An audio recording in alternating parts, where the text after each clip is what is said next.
Salam Bapak Ibu, Saudara dan Saudari, sahabat-sahabat garam dunia yang terkasih.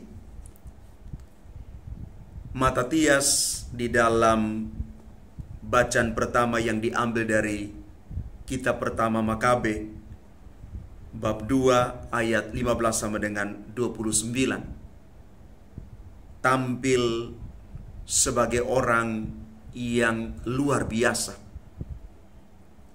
Dengan gagah perkasa dan keberanian yang tangguh, dia menentang keputusan raja untuk meninggalkan hukum Taurat Tuhan.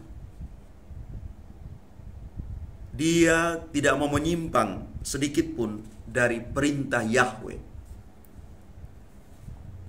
Dia lebih taat kepada Tuhan daripada kepada raja. Dan di dalam Injil Lukas bab 19 ayat 41 sampai dengan 44, Yesus menangisi kota Yerusalem. Yesus bahkan meramalkan kota Yerusalem itu akan hancur binasa karena mereka tidak tahu bila mana Allah itu melawat mereka. Tentu yang dimaksudkan Yesus bukan hanya kehancuran fisik kota Yerusalem, tetapi terlebih kehancuran orang Yahudi di Yerusalem yang tidak dapat menerima kedatangan Yesus dan menolak dia, dan akhirnya menyalibkan Yesus. Memang cukup lama ada kesan bahwa kehancuran Yerusalem disebabkan karena mereka menolak dan membunuh Yesus. Lalu apa pesan untuk kita di zaman sekarang? Yerusalem itu dapat diartikan juga sebagai hidup kita, diri kita sendiri.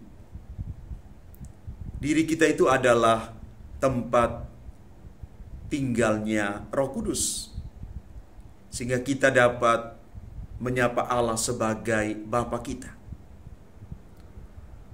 Karena itu diharapkan diri kita sungguh bersih, menerima kehadiran Tuhan dan hidup sesuai dengan kehendak Tuhan. Dengan demikian, hidup kita tidak dihancurkan seperti kota Yerusalem. Tuhan tidak menangisi kita karena kita menolak Dia. Dan selanjutnya, kalau kita telah menerima Tuhan, diharapkan kita juga membantu orang lain, termasuk keluarga kita, untuk bisa juga menerima Tuhan dalam hidup mereka. Dengan demikian, mereka juga beroleh keselamatan. Bapak, Ibu, Saudara, dan Saudari yang terkasih, semoga Yesus tidak menangisi kita karena kita menolak Dia, tetapi justru Yesus bangga dengan kita karena kita menerima Dia dan menjadikan Dia Tuhan yang menuntun seluruh kehidupan kita.